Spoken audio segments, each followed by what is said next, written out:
Welcome to Hidden Treasures, where we tell stories of lost treasures, local legends, and any story that I find interesting and hopefully you do too. Today is the story of a stagecoach robbery in Arkansas and some notorious outlaws that may have been the culprits. At the end, there's also a fantastic local legend surrounding this robbery, so stick around for that too.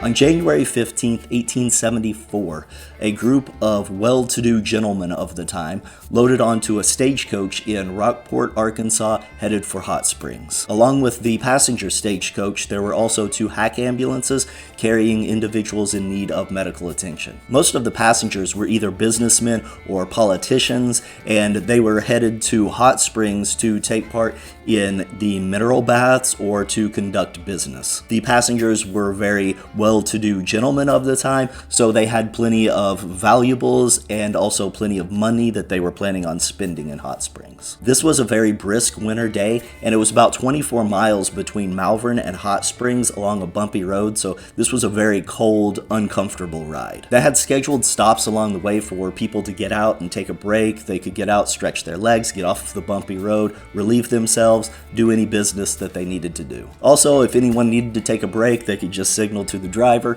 they would pull over, stop, and they could get out and take a break. On this day in 1874, the stagecoach reached its last scheduled stop at a place called Gaines Place. On the old Malvern Stagecoach Road, they were near Sulphur Creek when they stopped at Gulpa Creek. This was their last scheduled stop. They were just going to take a break. It was about 5 miles before Hot Springs. They were taking a break before the last leg of their journey. It was here when some of the passengers had gotten out and were stretching. Some of the passengers stayed inside to keep warm. It was here when 5 heavily armed Federalist soldiers rode by. These soldiers weren't completely unusual at the time.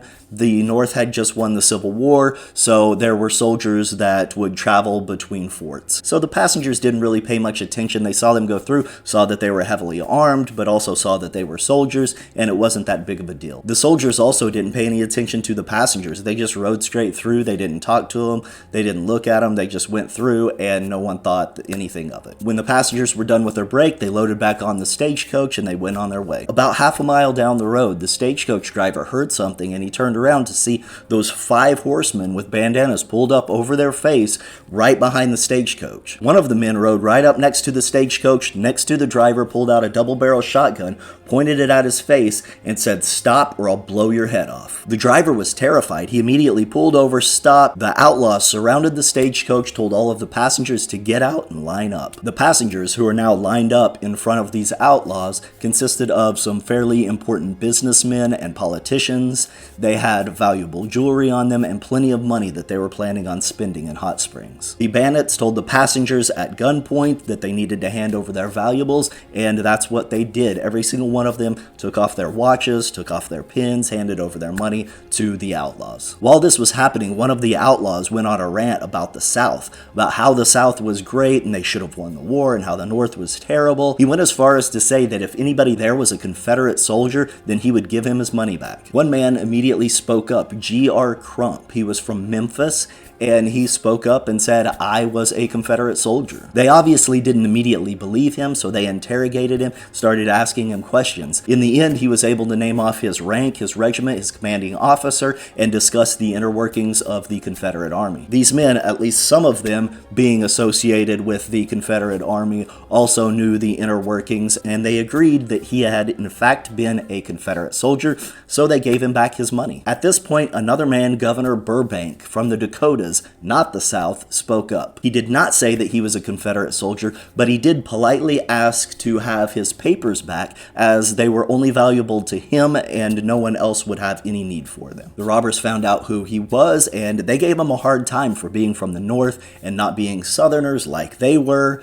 But in the end, they realized that they didn't have any need for these papers, and they gave them back to him. As they were taking these men's jewelry and money, they were talking to them, and they found a man that had a very distinct northern accent. These outlaws started kind of pushing him around and playing with him, and they pulled out their guns, and they were making bets on who could shoot through his clothes without actually hitting the body. The man was completely terrified. He thought he was going to die that day, but then one of the outlaws spoke up and said, "We're just joking. thinking, relax, nobody's going to shoot you today. The Outlaws were able to get $840, a gold watch, a diamond pin just from the governor alone. From the other passengers, they were able to gain anywhere from $5 to $160. The man with the accent had $650 on him, and there was $450 in the mail that was along for the ride. Their haul that day had a value of approximately $32,000 in today's money. Over the next few years, there were several other stagecoach robberies across the Midwest, and all of them were very similar to this robbery. The Outlaws were very kind to Southerners, and if they had contributed to the South during the Civil War, they would give them back their money. They were not kind to Northerners, but they generally did not harm anyone if they didn't have to, but this obviously wasn't always the case. There were some casualties. So all of these crimes were attributed to the same people because they had the same MO, and there was also a group of outlaws that were notorious in the area at the time, so all of these stagecoach robberies were attributed to the notorious James Younger gang. The James Younger gang consisted of Cole and Jim Younger, as well as Jesse and Frank James, and during this time, on and off, probably also Clell Miller. These are obviously famous robbers in history that stole from trains, from banks. They had plenty of hideouts in the area. They had caves and dugouts that they would hide in, as well as a network of small communities where the people trusted them and they would not turn them into the authorities. So they were well established across the Midwest and could easily hide out. So these stagecoach robberies that were attributed to the James Younger gang were never actually solved, but with the MO and the description matching that of these men, it is very likely that they are the ones that pulled off these robberies. In 1928, a local farmer named Gilpin was traveling along the old Malvern stagecoach road when he stopped to relieve himself. He walked slightly off the path, did his business, and it was there sitting on the ground right in front of him, a rock that had several markings on it and the name James. The old man saw this rock and he could see that the inscriptions on it were not new, they were weather worn. He thought that this was a really cool rock that someone had marked up, and he found this, so he picked it up and he took it with him and he took it home. He took this rock and actually placed it in his garden outside of his house, and there it sat for several years without him paying any attention to it. People that came by never noticed it. Then one day he was out, decided to clean up his yard. He was cleaning up and he took this rock and he took it into his garage where he would usually meet up with his friends. One day his friends showed up and they went into the garage and they saw this, and one of his friends told him that this is what robbers used to do when they would steal gold or silver or something heavy.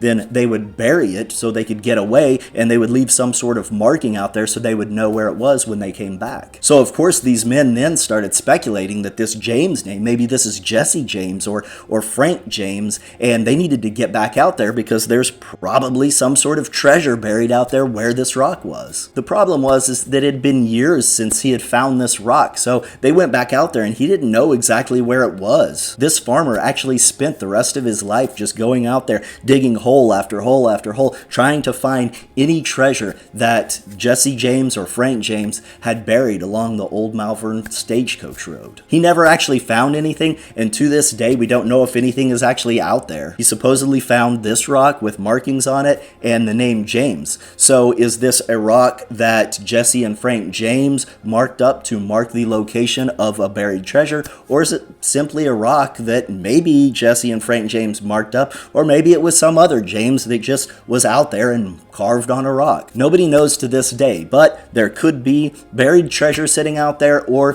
there could be nothing. If you enjoyed the video, don't forget to like, leave comments, and subscribe. Thanks for watching.